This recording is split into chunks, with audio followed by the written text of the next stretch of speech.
Hi everyone, I'm Chinmay Jani, Chief Fellow in Hematology and Oncology at University of Miami Sylvester Comprehensive Cancer Center, and I'll be joining here as faculty in this summer of 2026 in Thoracic Oncology and Experimental Therapeutics. And in this talk, I'm going to talk about what patients with neuroendocrine tumor need to know about thoracic oncology. And that's why the title of my talk is Breathing Room. So neuroendocrine neoplasms, those are based off a spectrum. As you can see over here, typical carcinoid is usually falls into well-differentiated neuroendocrine tumor. Then goes atypical carcinoid. And then comes small cell cancers or large cell neuroendocrine carcinomas. There have been two celebrities who have also been diagnosed with this kind of cancers as well. One of them was Steve Jobs, who was diagnosed with neuroendocrine tumor.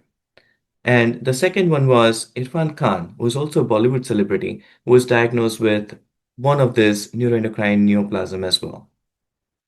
And when I say between well differentiated versus poorly differentiated, that actually comes from histopathology, which means we look into the slides under microscope and evaluate how the cells have differentiated from their usual type.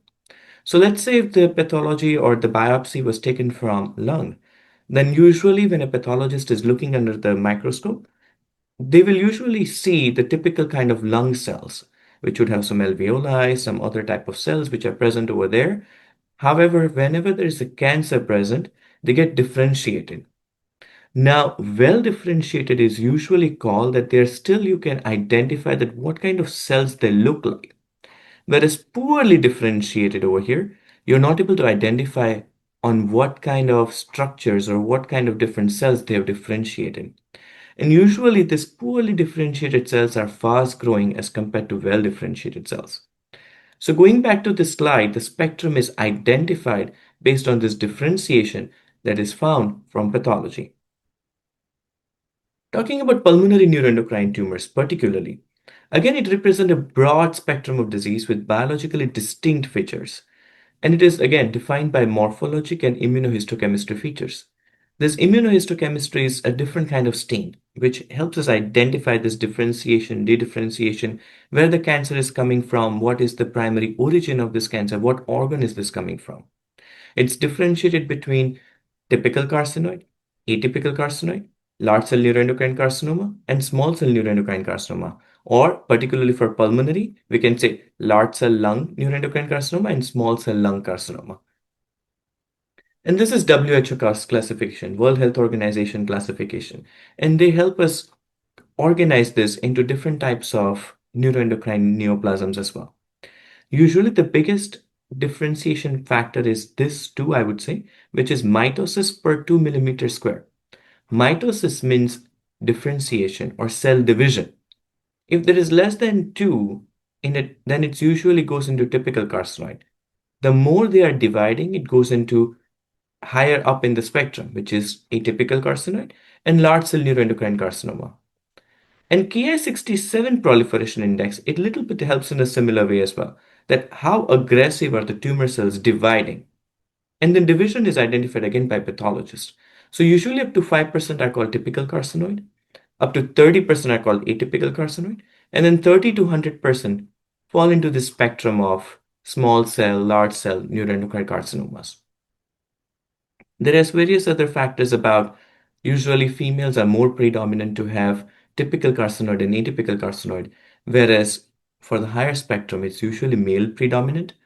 And it's combined, large cell neuroendocrine carcinomas can sometimes be even combined with non-small cell component, which is adenocarcinoma or squamous cell carcinoma, etc. That brings into the segue of different types of lung cancer before we really deep dive into lung neuroendocrine neoplasms as well.